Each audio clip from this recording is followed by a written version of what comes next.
Hello everyone, আসসালামু আলাইকুম। আজকে রান্না করব মজাদার তেলাপিয়া মাছ।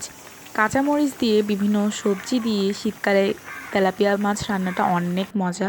বাসায় একবার হলেও ট্রাই করে দেখবেন। প্রথমে আমি একটা কড়াইয়ের মধ্যে তেলটা গরম হয়ে আসলে পেঁয়াজ কুচি দিই। এবার এর মধ্যে কাঁচামরিচ বাটা দিয়ে দিব। এবার দিয়ে দিব পরিমাণ মতো ধনিয়া, হলুদ। এবার হালকা করে পানি দিয়ে মশলাটাকে ভালো করে কষিয়ে নিতে হবে। আমি সবসময় বলি মশলা যত কষাবেন রান্নাটা তত পরিমাণে মজা হবে। এবার তেলাপিয়া মাছের টুকরাগুলো দিয়ে দিবেন। এই রান্নাটা বিশেষ করে শীতকালে খেতে কিন্তু খুবই মজা হয়। আর একটা কথা বলবো, শীতকালে কাঁচামরিচ দিয়ে যেসব তরকারি রান্না করা হয় সব তরকারি কিন্তু খুবই মজা হয়। কাঁচামরিচের তরকারি শীতকালে খুবই মজা লাগে আমার। এবার স্বাদ মতো লবণ দিয়ে দিতে হবে।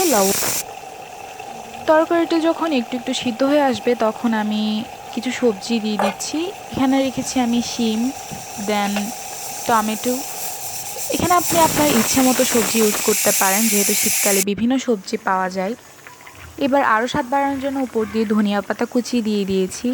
হয়ে গেছে আমার আজকের মেনুতে তেলাপিয়া মাছ। Bye bye.